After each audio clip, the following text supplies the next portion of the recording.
merci pour cet accueil. Merci, Laurent, aussi pour cette présentation élogieuse. Parfois, j'essaie de me reconnaître dans les présentations. Je dis, oui, je pense qu'il parle de moi, là, quelque part.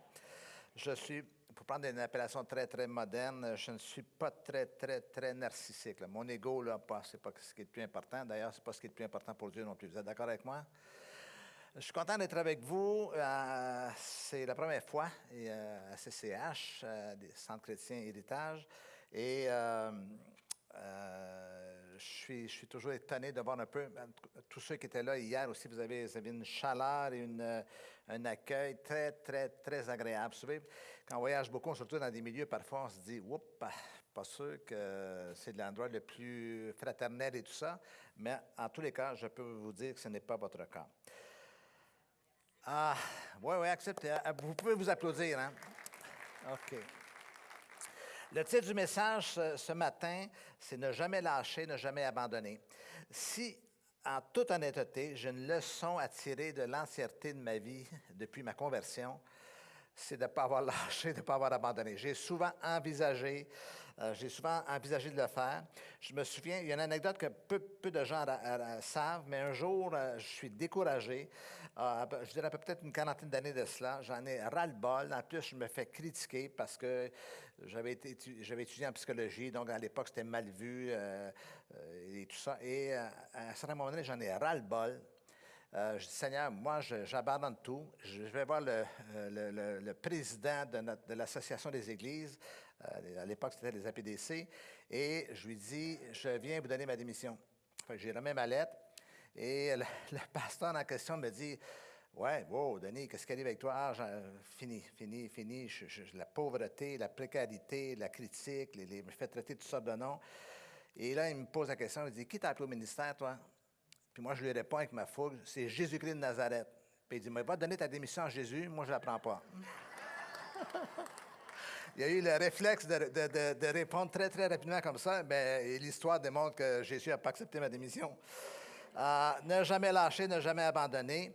On va jeter un regard sur un texte que vous connaissez, un récit de la vie de Jésus. Qui apparaît dans deux évangiles, dans Matthieu et dans Marc, et pour les besoins du message, ce matin, j'ai fait un collage de ces deux textes-là pour uniformiser tout cela. Ça va apparaître à l'écran, je vais le lire avec vous.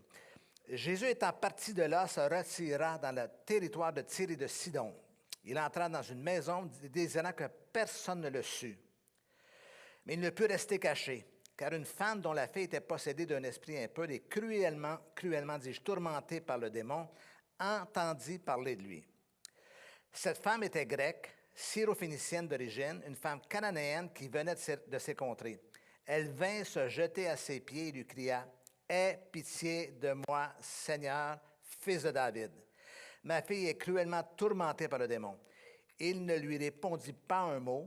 Et ses disciples s'approchèrent et lui dirent avec insistance, « Renvoie-la, effectivement, car elle crie derrière nous. » Il répondit, « Je n'étais envoyé qu'aux brebis perdues de la maison d'Israël. » Mais elle vint se prosterner devant lui, disant, « Seigneur, secours-moi. » Jésus lui dit, « Laisse d'abord les enfants se rassasier, car il n'est pas bien de prendre le pain des enfants et de le jeter aux petits chiens. »« Oui, Seigneur, dit-elle, mais les petits chiens sous la table mangent les miettes qui tombent de la table de leur maître. » Alors Jésus lui dit, « Femme, ta foi est grande. À cause de cette parole, va qu'il te soit fait comme tu veux.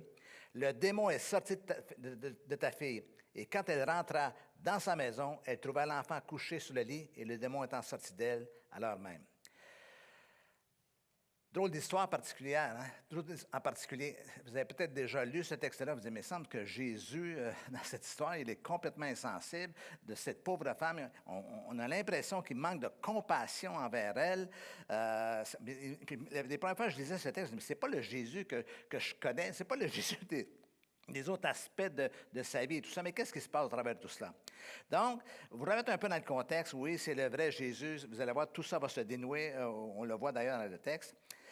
Donc, Jésus se rend dans cette région où il sort du territoire traditionnel où il exerçait le ministère. Donc, dans une région, un environnement majoritairement, prendre l'expression de l'époque, païen. Et certains mentionnent qu'il a voulu se mettre un peu à l'écart parce qu'il était souvent harcelé par les scribes, les pharisiens et tout cela. Il voulait se mettre à l'écart. Et comme le récit le mentionne, non seulement il n'a pas pu se mettre à l'écart vraiment, parce qu'il y a cette femme qui a entendu parler, qui était par là, et qui s'est approchée de lui en lui disant « Aie pitié de moi, Seigneur, fils de David, ma fille est cruellement tourmentée par le démon. » Ce matin, je vais moins focaliser sur le démon, parce que ce n'est pas ça l'enjeu de l'histoire.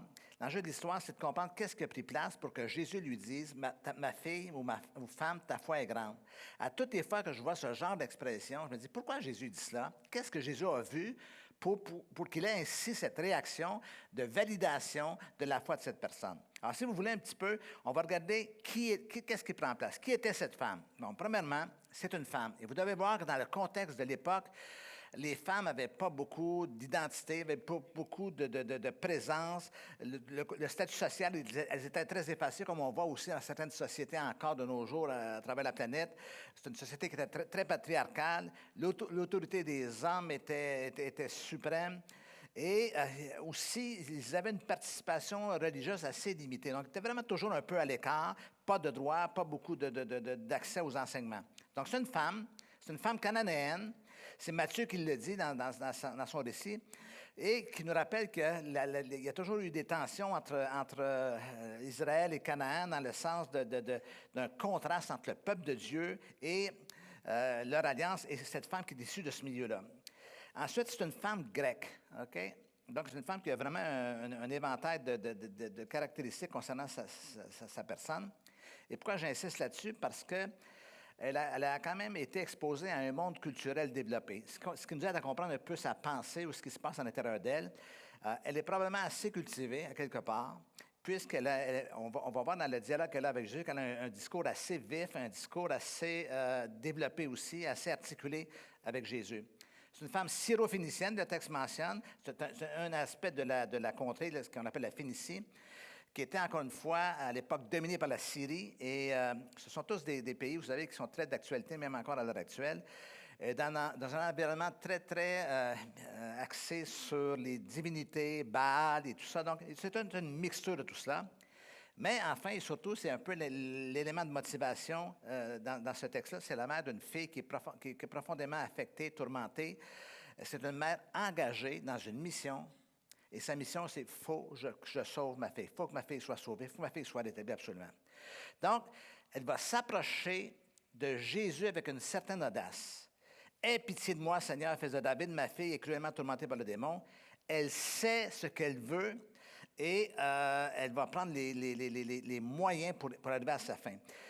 Mais par contre, sa foi va se heurter à 4 obstacles majeurs. Donc, on voit dans le dialogue. Vous savez, quand vous lisez des textes comme cela, souvent, notre tendance est de lire d'un seul jet. On lit notre Bible à tous les jours, ou en tout cas régulièrement dans la semaine, mais on lit ça. On ne cherche pas à comprendre ce qui prend place, mais on ne cherche pas à littéralement pénétrer dans le texte pour comprendre c'est quoi le contexte, qu'est-ce qui se passe, pourquoi elle réagit comme ça, pourquoi Jésus réagit comme ça. Donc, prenez le temps, c'est un petit conseil que je voudrais vous donner. Premièrement, c'est une femme. Et je dis souvent la blague, il y a beaucoup, beaucoup de textes, de miracles du Nouveau Testament où ça met en présence une femme. Et vous connaissez l'expression ici à Saint-Jérôme, ce que femme veut. Ben, je vois que vous connaissez il y a juste des femmes qui ont répondu, il n'y a aucun homme qui a répondu à cette question-là. Pourquoi? Bien sûr, parce qu'on est victime de cette réalité, de ce que femme veut, Dieu le veut. C'est dur de faire changer d'idée à nos femmes. Hein? Mais la réalité, c'est que moi, je suis toujours fasciné par cela, parce que c'est vrai qu'il y a cette détermination, surtout sur une mère. Une mère de famille, c'est incroyable ce qu'elle est prête à faire pour réchapper son enfant, pour le protéger, tout ça. On n'est même plus dans le rationnel, on est dans des réactions. Là. Il faut que les choses se passent. Mais, disons, pour revenir un peu à nos propos, sa foi se heurte à 4 obstacles majeurs. La foi qui, premièrement, se heurte au silence. Premier point que je veux voir avec vous. Elle s'approche de Jésus, et le texte mentionne, il ne lui répondit pas un mot. Oups, ça commence pas très bien, n'est-ce pas? La réponse à son interpellation de Jésus, au fait qu'elle cherche à attirer l'attention de Jésus, c'est pas un miracle, c'est pas une réaction, c'est le silence. Le silence. Aie pitié de moi, Seigneur, fils de... Et Jésus ne répond pas, mais il ne répond pas comme s'il l'ignore littéralement. Et vous savez, le silence, c'est une forme de communication. Hein? Moi, je connais des gens qui manient le silence avec dextérité. Ils savent quand pas parler et ne pas se positionner ou ne pas s'investir dans quelque chose. Il y a un auteur qui a dit un jour, un silence bien placé fait parfois plus de tort qu'une parole. Hein? Tu n'as rien dit, tu ne m'as pas défendu, tu n'as pas dit. Vous voyez, ça crée quelque chose, c'est une forme de communication. Donc, ici, on se pose la question, pourquoi Jésus ne répond pas? Et, encore une fois, dans le contexte, et ça nous arrive tous aussi de se retrouver dans ce contexte. Seigneur, pourquoi tu ne réponds pas? Là, je cherche une réponse, tu es un Dieu qui se révèle, tu es un Dieu qui parle par ta parole. Donne-moi quelque chose pour que je puisse, parce que je ne peux pas tolérer le silence, je ne peux pas tolérer l'absence de réponse à tout ça. Et pour chacun de nous, arrive des moments d'arrivée où notre foi traverse ces saisons, traverse cette période où on a l'impression que Dieu ne répond pas. Et face à ce premier obstacle, à cette non-réaction de Jésus, la première question qu'on peut se poser, c'est est-ce qu'elle va continuer? Est-ce qu'elle va lâcher prise? Est-ce qu'elle va abandonner là?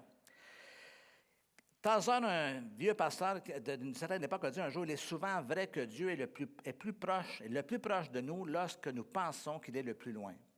Parfois, dans ce silence, dans cette absence, on est un peu comme un enfant. Je me souviens quand mes garçons étaient petits, parfois, ils jouaient dans leur chambre. Tout d'un coup, ils posaient la question, Papa, comme si à quelque part, il y a un petit moment d'angoisse infantile où il va dire, oui, je suis là. Ah, OK, il continue à jouer. Juste le fait d'avoir une réponse à cette réaction-là, mais ici, encore une fois, il n'y en a pas. La première leçon qu'on doit tirer de ce premier obstacle, c'est que le silence de Dieu, ce n'est pas l'absence de Dieu. OK? Et si Dieu ne répond pas, c'est parce qu'il y a un temps pour répondre, il y a un temps pour ne pas parler, il y a un temps où il travaille quelque chose. Et on a tous été confrontés à ces périodes-là. Le second obstacle auquel fait face cette femme-là, c'est sa foi qui se heurte au rejet. Et là, c'est un peu moins drôle encore. Ça va le silence. On peut donner, comment je dirais ça, on peut donner une explication. On peut chercher à accepter que ça peut arriver parfois. Le bénéfice du doute, comme on dit communément. Mais là, ici, il y a le rejet. Les disciples, et ce n'est pas Jésus qui parle, c'est les disciples qui disent à Jésus, « Renvoie-la, car elle crie derrière nous. » Là, les gars, les apôtres, les disciples de Jésus qui aiment Dieu de tout leur cœur et qui suivent Jésus, ils sont énervés. Là. Elle m'énerve, elle va-tu se taire? On est venu ici pour se reposer un peu, on est venu ici pour aller à l'écart.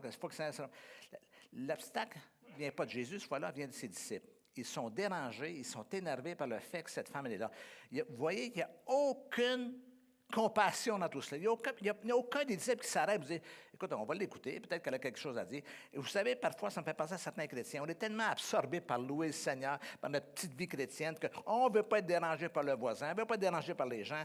Même parfois, j'ai vu dans des églises des gens qui viennent pour la première fois, ça peut être des sans-abri, qui viennent la première fois, le gars, il n'a pas la cravate, il n'a pas le costume, puis il dit, oh non, il vient faire quoi ici ce matin? Fait qu'on est là pour adorer Dieu, puis on est capable d'être totalement insensible au même moment envers les besoins des gens. Et c'est ce qui prend place ici. Un jour, ma femme va vous le confirmer, on est à Mexico City, un jeudi saint. Ça donnait qu'on est dans la semaine sainte, là, pour prendre l'expression. On est allé visiter tout près de la cathédrale de Mexico, qui est un monument historique. Sur le parvis, on est dans une scène biblique, hein? Sur le parvis de la cathédrale, c'est plein de pauvres, d'estropiés, des femmes avec les bébés, sont couchés dans les marches. Et les gens, pour entrer dans la cathédrale, se feraient un chemin pour se pousser. Allez, tassez-vous, me dérangez. On doit aller adorer Dieu. Vous imaginez le contraste complètement paradoxal de gens qui, d'un côté, sont capables de rendre un culte à Dieu et, d'un autre côté, sont capables d'être complètement insensibles aux gens. Et c'est ce qui se passe ici.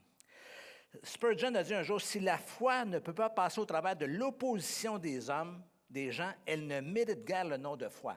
Alors, dans notre foi, elle va être exposée parfois à la réaction des gens qui nous empêchent d'avancer. Et à ce moment-là, au lieu de sauvegarder notre foi, on se préoccupe davantage de ce que les gens pourraient dire. La seconde leçon que vous devez tirer de ce second obstacle, c'est l'attitude des hommes n'est pas celle de Dieu. Ce n'est pas parce que des chrétiens ou des croyants réagissent de cette façon que Dieu leur donne son pleine approbation. Sa pleine approbation. Est-ce que vous êtes avec moi ce matin? Il y a une grande différence à faire. Nous donnons parfois trop de pouvoir aux gens. Va-t-elle abandonner à ce deuxième obstacle? Avez-vous déjà expérimenté, vous, personnellement, ce rejet? Ça arrive, ça nous arrive tous. Troisième obstacle qu'elle va devoir traverser, la foi qui se heurte à l'exclusion. Le texte mentionne ce qui suit. Je n'ai été lorsque Jésus ouvre la parole, il brise le silence. Il dit, je n'étais envoyé qu'aux brebis perdues de la maison d'Israël. Toi, tu ne fais pas partie de notre groupe. Tu ne fais pas partie de la maison d'Israël. Il n'est pas question que je fasse quelque chose pour toi. La troisième difficulté va toucher à sa personne, à son identité, à ce qu'elle est. Et ça c'est plus profond, plus intime dans notre cœur quand on est... Souvent, de nos jours, ça prend la forme d'une ségrégation, d'une forme de racisme parfois. Elle est repoussée à cause de ce qu'elle est, à cause de son identité, à cause de ce qu'elle est, d'où elle provient, tout ça. Puis Jésus lui rappelle que sa mission ne s'adresse pas à elle, ça s'adresse à d'autres. Ça s'adresse à Israël, premièrement. Ce n'est pas pour des personnes comme toi que je suis venu ici. OK? Bon. La réalité, c'est que ça blesse de vivre ça. Mais regardez bien un petit peu sa réaction. Elle ne pète pas une coche, elle ne pète pas un quart, elle ne proteste pas, elle transforme l'image que Jésus va utiliser pour autre chose. J'y reviens dans quelques instants. Donc, cette femme ne fait pas partie du peuple de l'Alliance, elle est étrangère, donc elle est disqualifiée à cause de ce qu'elle est. Elle aurait pu dire, OK, bon, c'est 3 en 3 prises, hein, je suis out. Donc, bon, j'ai compris, et c'est pas pour moi. Mais ce n'est pas ce qu'elle va faire. La grâce et l'amour qui se penchent vers ceux qui ne peuvent rien réclamer. La troisième leçon qu'on peut retenir, c'est que l'exclusion des hommes n'est pas l'exclusion de Dieu. Ce n'est pas parce que les gens nous mettent de côté que Dieu est en train de nous mettre de côté. Un autre obstacle, la foi qui se heurte à l'humiliation. Et là, suivez-moi bien. La foi qui se heurte à l'humiliation. Jésus va lui répondre, il n'est pas bien de prendre le pain des enfants et de le jeter aux petits chiens. Hein? Est-ce qu'il la traite de quoi, là? Hein? C'est probablement, je dirais, le moment clé du dialogue, de l'entretien qu'ils ont l'un avec l'autre, de l'échange qu'ils ont ensemble.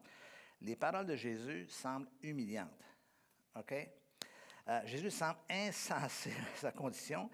Puis, je vous le dis, là, peut-être moi le premier, beaucoup auraient quitté la scène en disant, OK, j'ai compris, je ne me ferai pas quand même humilier à ce point-là. Là. OK? Mais la femme ne se défend pas, encore une fois. Elle ne proteste pas, elle va transformer littéralement l'image utilisée par Jésus et va répondre différemment. Regardez ce qu'elle va répondre. Au lieu de s'offenser, encore une fois, et puis de claquer la porte, de s'en aller, ou peu importe le contexte dans lequel elle va répondre, « Oui, Seigneur, mais les petits chiens mangent les miettes qui tombent de la table de leur maître. » Cette réponse démontre une humilité incroyable. Elle, là, elle n'est pas là pour défendre son ego. Okay? Rappelez-vous, elle est en mission, puis elle ne lâche pas parce qu'elle veut le salut de sa fille. Elle veut que sa fille soit rétablie de ce qu'elle vit, de cette oppression démoniaque, ce tourment démoniaque. Elle ne cherche pas à prouver qu'elle mérite quelque chose. Et évidemment, la réaction de Jésus peut sembler humiliante dans un premier temps, mais on connaît la suite. Mais en fait, l'erreur que nous avons, c'est que, bien sûr, à l'époque, les Juifs avaient tendance d'appeler les païens des autres religions des chiens. Mais ici, le thème, c'est petit chien. Et là, regardez bien la subtilité du texte qu'on ne découvre pas quand on le lit d'un seul jet. Je n'irai pas dans les détails des mots grecs, là, mais il y a 2 thèmes en grec pour utiliser le chien. Il y a les thèmes de chien et le thème de petit chien ou de chiot. Ici, kion, le thème pour les chiens, ça fait allusion aux chiens errants, aux chiens sauvages. Vous savez, dans certains pays, il y a plein de chiens partout. Il n'y a pas d'SPCA, il n'y a pas d'SPA, de Société pour des animaux dans certains pays. C'est un peu fouillé, tout ça. Et ça désignait. Mais ici, ce n'est pas le thème qui est utilisé. Le thème qui est utilisé, c'est le diminutif du petit chiot, du chien domestique, du petit chien dans la maison. Quels sont ceux qui étaient là hier, juste le c'est moustique. Vous vous rappelez, j'ai parlé de moustique. Bon, c'est moustique à la maison. Ma femme va dire, tu as parlé de moustique. Oui, mais je suis prêt à tout pour des illustrations. Et en fait, là, on rentre un peu dans l'intimité de quelque chose. C'est-à-dire, oui, tu as raison, Seigneur, mais les petits chiens, là, ils mangent les miettes. Donc, de façon très, très humble, elle s'identifie à un animal domestique. C'est un diminutif petit chien qui n'est pas négatif, qui n'est pas, comment dirais-je, qui n'est pas péjoratif. Okay? C'est un animal qui vit dans la maison. C'est comme si elle a dit, moi aussi, je fais partie de la maison. Et le fait que pour les petits chiens de manger sous la table fait partie un petit peu du côté un peu familial de la chose. Si vous avez déjà eu un petit chien, vous comprenez un peu ce que je dis. L'humilité, là, c'est la racine de toute vraie foi. Je suis beaucoup inconfortable à l'heure actuelle, au travers des réseaux sociaux, quand je regarde ce qui se passe, où les gens ordonnent à Dieu des choses. où les gens disent, je ne sais pas, j'ai encore vu ce matin là, de quelqu'un qui prononce, OK, tu vas voir, ta réponse s'en vient, confesse ta réponse. Il y a une espèce on ne sait plus si Dieu est à notre service ou c'est nous qui sommes au service de Dieu. On ne sait plus si c'est Dieu qui commande notre vie ou si c'est nous qui commandons à Dieu. Mais ici, là, ça donne la réponse. Parce que, et rattachez-vous toujours à l'image. Faites une différence entre ce que Jésus fait, ce que Jésus est, ce que vous voyez souvent traduit ou déformé tout autour de nous, dans tous ces réseaux sociaux. Ici, là, l'humilité de la femme, ce n'est pas l'humiliation. Il y a une différence entre... D'ailleurs, j'aimerais vous dire que les gens humbles ne sont jamais humiliés. C'est les orgueilleux qui sont humiliés. C'est les orgueilleux qui perdent la face. Quand tu n'as rien à perdre, tu ne perds rien, tu n'as rien à perdre. OK? Donc, l'idée ici de cette femme, c'est qu'elle est peut-être inconfortable l'espace d'un instant, mais elle a su répondre. Et là, je vais vous amener, ça c'est les 4 obstacles, je vais vous amener au dénouement de la situation. Vous allez voir, c'est génial le texte. Lorsque Jésus lui répond, « Femme, ta foi est grande », à cause de cette parole, à cause de ce que tu viens de dire. Donc, il y a quelque chose dans ce qu'elle a dit qui a fasciné Jésus, que Jésus réagisse de cette façon-là, qu'il te soit fait comme tu veux. À cause de ta parole, à cause de ce que tu viens de me dire, OK? Puis cette déclaration, évidemment, ça soulève immédiatement une question profonde. Où se trouve dans ce qui s'est passé la foi de la femme? Où ça se retrouve tout ça? Sur quoi Jésus se base pour dire que sa foi elle est grande? Comment il fait pour voir ça? La foi, c'est à l'intérieur de soi quand même, c'est pas visible. Et la foi de cette femme-là, il faut comprendre que ce n'est pas une simple croyance, ce n'est pas un simple rituel, ce n'est pas une simple adhésion. N'oubliez pas qu'elle n'est pas juive, là. Donc, il y a tout un travail qui s'est fait à l'intérieur d'elle. Puis, vous avez remarqué au tout début du texte, c'est-à-dire, elle a su que Jésus était là. Donc, le fait de savoir que Jésus est là, ça donne du sens. Elle a une connaissance, à quelque part, de qui Jésus est. Même si ce n'est pas sa culture, même si c'est pas elle est dans sa région, mais que Jésus n'est pas de cette région-là. Est-ce que vous êtes toujours avec moi? Elle manifeste sa foi au travers de son attitude, de sa réaction, de sa persévérance et des paroles qu'elle a prononcées. Maintenant, on va tenter de comprendre un petit peu le dénouement. OK? Ça va se faire en 6 petits points rapidement. Je regarde mon timer. Tout est beau, ça va bien, j'ai encore le temps. Premièrement, premier élément clé. Elle s'approche de Jésus et reconnaît son autorité. Okay? Bougez pas. Dans le récit, elle l'appelle à plusieurs reprises Seigneur. Elle va dire Seigneur, aie pitié de moi, Seigneur, Seigneur, secours-moi. Oui, Seigneur, mais. Elle prononce 3 fois le mot Seigneur. Donc, c'est un titre. C'est le titre, c'est pas anodin, c'est pas Hey, oh, OK, c'est quelque chose de plus respectueux. Elle exprime la reconnaissance d'une autorité spirituelle, d'une autorité supérieure. C'est une femme païenne, étrangère à toute cette réalité du peuple d'Israël, mais elle reconnaît pourtant en Jésus une autorité. Donc, oui, elle s'approche avec cette révérence-là. Elle s'approche de lui avec ce respect-là. Il y a beaucoup de gens qui entendent parler de Jésus, mais très peu s'approchent dans une perspective de parler à Jésus ou de toucher Jésus. Donc, elle s'approche de Jésus, dit, je reconnais son autorité. En second lieu, vous l'avez remarqué dans le texte, mais peut-être vous n'avez pas porté attention, elle l'appelle fils de David. Elle va dire Jésus, fils de David, aie pitié de moi. Maintenant, pour qu'elle exprime fils de David, vous vous rappelez tout à l'heure, je vous ai dit, c'est potentiellement, probablement une femme qui est cultivée. Il y a des choses qu'elle sait. Donc, c'est peut-être une femme du peuple, mais à quelque part, là, c'est pas parce qu'elle est dans le peuple qu'elle n'a pas une certaine érudition, une certaine connaissance des choses. Et il y en a plein de gens qui sont comme ça. Ils n'ont pas le physique de l'emploi, ils n'ont pas de l'air intello, mais il y a de l'intelligence dans tout ça. OK? Donc, elle l'appelle fils de David, Seigneur, fils de David. Ce titre est encore plus significatif que seulement le Seigneur parce que c'est un titre messianique. C'est-à-dire qu'en utilisant l'expression fils de David, elle fait allusion à la fois au souvenir du roi David, qui est le symbole du roi conquérant, mais aussi fait appel à cette capacité qu'a Jésus d'être le Messie attendu, celui qui vainc, celui qui a la capacité de. Elle vient vers celui qu'elle croit et qu'elle sait qu'il est envoyé par Dieu. C'est une confession qu'elle fait littéralement. Juste dans le peu de paroles, c'est une confession qu'elle fait. OK? Sa foi se manifeste par une compréhension spirituelle étonnante pour une femme comme ça, pour une femme étrangère, pour une femme païenne. Est-ce que vous saisissez le travail qui se fait à l'intérieur d'elle? Ou le travail qui s'est fait à l'intérieur d'elle? Il y a quelque chose qui bouge depuis un moment donné. Peut-être qu'elle a réfléchi pendant longtemps. Si jamais j'ai entendu parler de Jésus, si jamais il passe pas très loin de chez moi, c'est un peu comme la femme qui avait une perte de sang. Lorsqu'elle entend parler que Jésus passe par là, il y a quelque chose qui se travaille. Et je veux vous dire, parce que ne sous-estimez pas tout le travail qui se fait à l'intérieur de vous.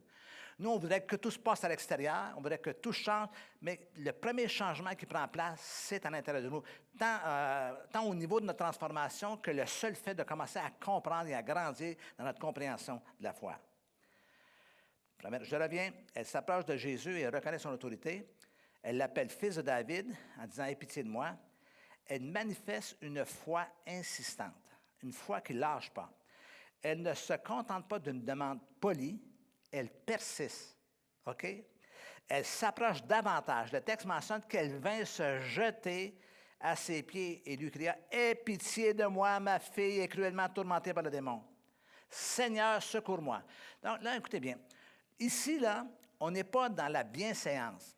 On n'est pas dans la politesse. On n'est pas dans le protocole. On n'est pas dans le bien faire, OK?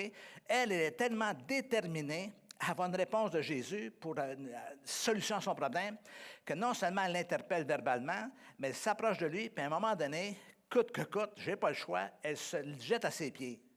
Vous voyez la capacité qu'elle a d'interpeller Jésus et de ne pas le lâcher. Et c'est une leçon pour chacun de nous, parce que parfois, nous, on lâche prise trop rapidement. J'ai prié, si c'est sa volonté, peut-être c'est pas sa volonté, si on ne sait pas si c'est sa volonté. Vous savez, moi, je viens de ce milieu-là, il y a plusieurs décennies, où on se disputait sur la volonté de Dieu. Il y avait la volonté première, la volonté secondaire, la volonté parfaite. Est-ce que tu es dans la volonté de... À un moment donné, on ne sait plus c'est quoi la volonté de Dieu. La volonté de Dieu, là, c'est ce que Dieu veut, point. Mes enfants connaissent ma volonté. Je connais je sais ce que ma femme veut. Ma femme sait ce que je veux. C'est quelque chose de moins compliqué, de trituré que tous ces concepts parfois théologiques qui nous fait perdre de vue la réalité. Ici, elle s'approche de Jésus, elle persévère malgré l'obstacle. D'abord le silence, ensuite le rejet, ensuite l'exclusion, ensuite tout ça, elle dépasse tout ça. C'est la preuve de que sa foi elle est persistante et tout ça. Maintenant, on va aller un peu plus loin. Elle fait preuve aussi d'une intelligence. Excusez-moi. Elle fait preuve d'une intelligence spirituelle remarquable. Et là, restez avec moi. Lorsque Jésus déclare, il n'est pas bien de prendre le pain des enfants et de le jeter aux petits chiens, elle ne se scandalise pas. Elle ne se retire pas. Au contraire, suivez-moi bien, elle saisit l'image, Jésus a utilisé une image du petit chien, tout ça. Elle utilise l'image de Jésus et la retourne avec une finesse surprenante. Et là, je veux que vous reteniez quelque chose. Elle ne s'oppose pas à Jésus en disant « Tu as vu comment tu me traites? » Elle va dire, retenez deux mots, elle va dire « Oui, mais. » Oui, Seigneur, mais. Et le « mais », il sert à quelque chose. Il y a plusieurs années, lorsque j'ai étudié aux États-Unis, il y avait dans la classe, il y avait un pasteur. Il y a une dénomination américaine qui s'appelle Church of Christ, l'Église de Christ. Ils sont assez rigides. Il était un monsieur droit, imberbe, puis il avait un drôle de nom. Je ne sais pas pourquoi sa mère l'a appelé comme ça. Il s'appelait Merle. Appelez ton fils Merle, quand même. Merle Farnsworth. Vous imaginez le tableau, là, OK? Puis il était droit, Church of Christ, comme ça. Mais nous, il avait trouvé un nom, un surnom. On l'appelait Yes But. OK? Oui, mais. Parce qu'à chaque fois que le professeur donnait une explication, il levait sa main, puis il y avait un accent un peu texan. Yes, but. Et donc, nous, on finissait par se moquer, à un moment donné, yes, but, yes, but, yes, but. Mais en fait, c'est le mais, là, fait que je comprends une partie, mais je m'oppose à quelque chose. OK? Oui, mais. Le mais, c'est un mur, c'est un obstacle. Mais ici, le mais, il est positif, dans le sens que, oui, Seigneur, tu as raison. Ben oui, effectivement, je valide le fait que les petits chiens, les petits chiens mangent les miettes que les enfants laissent tomber. Mais, pop. C'est pas toute l'histoire. Oui, mais les petits chiens sur la table mangent les miettes qui tombent de la table de leur maître. Et c'est là que Jésus va répondre. Et c'est là que Jésus va réagir. Il va dire à ce oui, Seigneur, elle ne s'oppose pas à lui, elle accepte l'image, ne conteste pas l'ordre des choses, mais elle va rajouter quelque chose qui va terminer un peu ou qui va nuancer tout ça. C'est comme si elle perçoit une brèche dans tout ça. C'est comme si elle met le pied dans la porte avant que la porte se referme. Oui, mais. OK? Donc, elle ne s'oppose pas de front à Jésus. Elle rajoute que, voyez-vous la persistance? Voyez-vous comment parfois nous, on lâche prise trop rapidement, au premier refus, au premier obstacle, on abandonne, vous avez que ce n'était pas la volonté de Dieu. Mais là, il y a plus que cela, OK? Le fait que littéralement, elle s'infile dans cette brèche-là, dans la conversation, dans la parole de Jésus, le fait que, littéralement, comme je le mentionnais, elle met le pied dans la porte, c'est comme si elle l'empêche de se refermer complètement et qu'elle reparte bredouille en disant « j'ai pas eu la réponse à mon besoin ». Je demande aux musiciens de se rapprocher, s'il vous plaît. Sa réponse, oui Seigneur, démontre un peu sa bonne attitude à travers tout cela. Je vous l'ai dit, je veux vous encourager, quand vous serez de retour à la maison, de vraiment revoir ces textes-là et de voir l'attitude de la femme. Mais souvent, quand moi je pense à cette attitude ou sa façon de réagir face aux différents obstacles auxquels elle a été confrontée, j'en viens à comprendre que tout est une question souvent d'attitude dans la vie. Tout est souvent une question d'attitude. Et une attitude, d'ailleurs, vous savez, c'est une expression que les étudiants, pas les étudiants, mais que les adolescents en font. Hein. Ils vont dire de quelqu'un, tu me fais de l'attitude. Je sais pas, si vous savez des ados, vous avez déjà entendu cette expression-là. C'est comme si, même juste dans l'expression faciale, dans la façon de réagir, il y a quelque chose qui peut être négatif. Souvent, on va dire à nos enfants, d'ailleurs, change d'attitude, change ton attitude. Pourquoi? Parce qu'il y a une espèce de porte qui est fermée. Mais elle, quand on la regarde, on s'aperçoit que son attitude, elle est positive tout au long. OK? C'est comme si elle ne se laisse pas déranger par tout ce qui se passe. Vous savez, le mot attitude qu'on retrouve en français, ça vient de l'italien à l'époque. Et ça faisait allusion à la description des modèles devant les grands peintres. Vous savez, les grands peintres italiens, bon, la Joconde, ces histoires. Donc, vous savez, quand les modèles se présentaient devant les grands peintres, ils n'étaient pas bon, allez, fais ta toile, là. Non. Il faut que tu aies l'attitude, il faut que tu aies la prestance, il faut que tu aies, quelque part, OK, puis il passait des heures et des heures et des heures à garder un certain positionnement pendant que le peintre perfectionniste faisait son œuvre. Ça, c'est une attitude, un positionnement. Et ici, c'est son positionnement devant Jésus. Enfin, ce que je pourrais rajouter à tout cela, le sixième et dernier point, sa foi est motivée par l'amour. Aie pitié de moi, ma fille est cruellement tourmentée par le démon. En fait, tout au long de ce dialogue avec Jésus, sa préoccupation derrière, son esprit en arrière, c'est elle ne vient pas pour elle-même. Elle ne vient pas gagner quelque chose. Elle ne vient pas tenter de convaincre pour convaincre. Elle ne vient pas lancer un débat devant Jésus. Elle vient à quelque part elle vient pas pour elle-même, elle vient pour sa fille. Elle vient pour sa fille qui est tourmentée. Okay? Elle sait que Jésus est la solution. Et ça, c'est l'amour d'une mère motivée à avoir la réponse à son besoin. Donc, tout ce que je vois dans tout ce tableau-là, c'est non seulement l'amour d'une mère, évidemment, mais cet amour-là prend forme dans toute sa foi et toute sa persévérance. Je dois vous dire quelque chose ce matin. Traditionnellement, ça a changé avec les années parce que j'ai compris des choses. J'aimais pas le mot persévérance. Pourquoi? Pour une raison pas tant personnelle que théologique, parce que je viens de la culture pentecôtiste d'une époque où ceux qui ont été exposés surtout aux évangélistes américains, là, c'était « name it and claim it », de juste à confesser, puis Jésus va... La foi, c'était « king okay? ». Donc, moi, j'interprétais ça de cette façon-là. Quand tu n'as pas la foi, au moins lâche pas, persévère. Okay? Donc, la persévérance était comme une espèce de sous-produit de la foi, mais avec une connotation négative. Okay? Parce que ceux qui croient, là, les choses se passent, puis on voit plein de choses. D'ailleurs, vous voyez ça maintenant, si vous vous promenez un petit peu sur les réseaux sociaux, on a l'impression, mais la vie est tellement facile sur les réseaux sociaux. Sur Instagram, tout est possible. OK? C'est drôle que dans ma vie, moi, c'est pas aussi simple que cela. Vous êtes d'accord avec moi, là? Vous pouvez mettre un son de temps en temps, ça permet de... Surtout, vous êtes dans le noir, là. Et donc, je n'aimais pas le mot persévérance parce que je savais qu'il fallait que je persévère. Je savais qu'il ne faut pas lâcher dans la vie, tout ça. Mais c'était négatif pour moi. Si j'avais plus de foi, les choses se passeraient mieux. Jusqu'au jour où je suis tombé sur ce texte je crois que c'est dans le chapitre 10 de l'Épître aux Hébreux, où le texte mentionne que c'est par la persévérance qu'Abraham a vu l'accomplissement de la promesse. Ah, intéressant, n'est-ce pas? Comment appelle-t-on Abraham? Donc, le Père de la foi, l'incarnation humaine de ce qu'est la foi, le Père de la foi, a dû persévérer. Et là, ça a changé toute ma façon de concevoir. Donnez-moi quelqu'un qui croit, je vais vous trouver quelqu'un qui ne lâche pas et qui va persévérer parce qu'il croit. Et trouvez-moi quelqu'un, amenez-moi quelqu'un qui persévère, puis je vous dis que cette personne, elle croit, puis elle ne lâchera pas. Elle a cette conviction profonde. Donc, la foi et la persévérance, maintenant, dans ma compréhension des choses, c'est inséparable. OK? Et bon, peut-être certains d'entre vous, vous dites, moi, ma foi, ça va, mais j'ai de la difficulté avec la persévérance. Vous devez cultiver cela. Parce que c'est par la persévérance que les choses se manifestent. Les gens persévérants dans la vie obtiennent des choses que les gens non persévérants n'obtiendront jamais.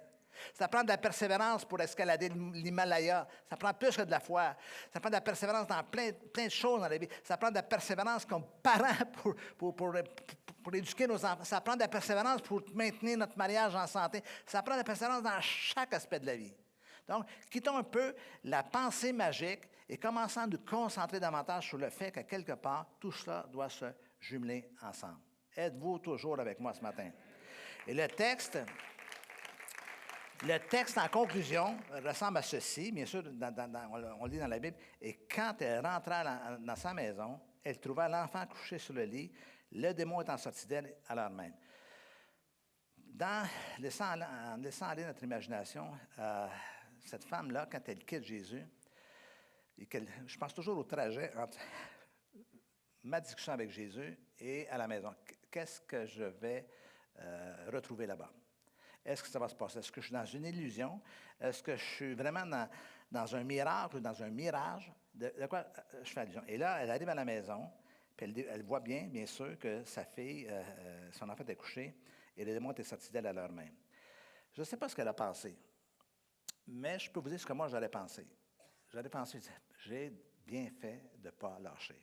Dire que j'aurais pu passer à côté, dire que j'aurais pu abandonner, dire que j'aurais pu dire, mais écoute, je pensais que c'était pour moi, c'est pas pour moi. Et beaucoup de gens passent à côté de ce que Dieu veut pour eux parce qu'en cours de route, ils quittent, ils lâchent, ils abandonnent. Si je retourne à la petite église où j'ai connu le Seigneur il y a très, très, très, très longtemps, nous étions à l'époque 150 et 200. Plus de 40 ans et plus tard, si je retourne à cette église, vous savez comment ils sont? 150 à 200. Mais le problème, c'est que ce n'est pas les mêmes. Il y a le saint petit troupeau de ceux qui sont encore là, vieillissants.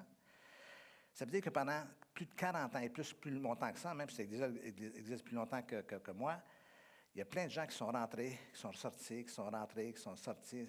Nous n'avons pas été capables de fidéliser des fidèles. C'est fascinant quand même, hein? C'est la même chose dans toutes les églises.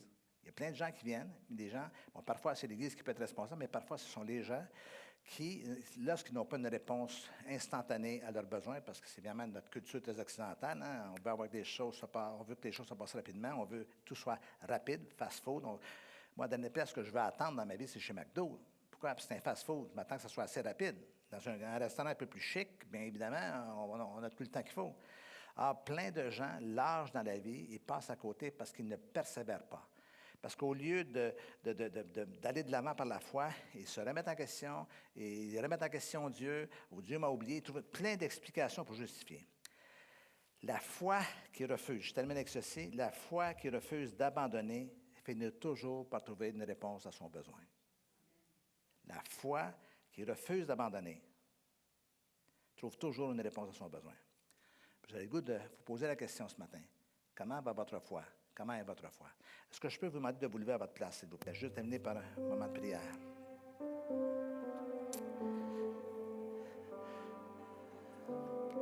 Fermez les yeux juste quelques instants, tout doucement. Oubliez la personne qui est à côté de vous. Pensez à ces impondérables dans votre vie. Peut-être à plein de situations où vous n'avez pas de réponse non plus. Qu'est-ce qui se passe? Pourquoi? Prenez un temps de vous immerger un peu dans cette réflexion en comprenant que Jésus est là et que Jésus peut faire la différence et que Jésus est la solution et que Jésus est la réponse et qu'il a la réponse. Et parfois, on est trop vite à lâcher prise, à jeter l'éponge, à lancer la serviette en disant « Mais écoute, ça ne marchera pas ». Et je propose ce matin, je vous propose ce matin de cet aspect de votre vie, de votre situation. Ça peut être une relation, peu importe, ça peut être financièrement, peu importe. Prenez cette chose et pensez-y l'espace d'un instant, focalisez sur cette chose, sur cet aspect particulier de votre vie. Et commencez à voir Dieu comme étant la réponse. Seigneur, Seigneur, Seigneur, Seigneur. Et je pense ce matin que certains d'entre vous, vous me dites même à ce moment même, c'est vrai, j'ai toujours lâché prise. J'ai toujours abandonné. Je manque de persistance, je manque de persévérance. Charles Spurgeon, le grand prédicateur anglais, a dit un jour, à la blague, que c'est par la persévérance que l'escargot a atteint l'arche de Noé. Une belle image, n'est-ce pas? Mais trop souvent, le problème, c'est nous. On lâche en cours de route en dépit du fait que Dieu a quelque chose pour nous. Et on passe à côté de quelque chose. Seigneur, Seigneur, ce matin, je prie, Seigneur, que par la présence de ton Esprit en ce lieu, par la présence de ton Esprit dans la vie de chacune des personnes qui sont ici, je prie, Seigneur, que tu te manifestes. Je prie, Seigneur, qu'il ressort de ce lieu ce matin encouragé, en gardant à l'esprit cette femme syro-phénicienne, grecque, un peu multi-identité, s'est approché de Jésus, que tout ça soit gravé à l'intérieur d'elle. Seigneur, à l'intérieur d'eux, Seigneur, j'ai besoin de toi. J'ai besoin que tu m'aides à grandir, à maturer, à persévérer, à avoir cette insistance dans ma vie, Seigneur. Ça peut être face à des gens, ça peut être face à un fils, à une fille, ça peut être face à votre mariage, ça peut être face à plein de situations. Il y a tellement de dimensions dans la vie. Mais ce matin, que le Seigneur soit avec vous et que le Seigneur puisse vous toucher, imprimer, imprégner au plus profond de votre cœur ce qu'il peut faire pour vous afin de stimuler votre foi. Et que quelque part, on peut sentir la pensée de Jésus qui dit, « Ouais, ma fille, mon fils, ouais, ta foi, elle est grande. Ta foi, elle a grandi. Ta foi, elle a augmenté. » Alors, plaçons ces choses devant le Seigneur. Et Seigneur, je prie que tu te manifestes et que tout cela serve à ta gloire et à ton honneur. Et tous ensemble, nous disons, Amen, Amen.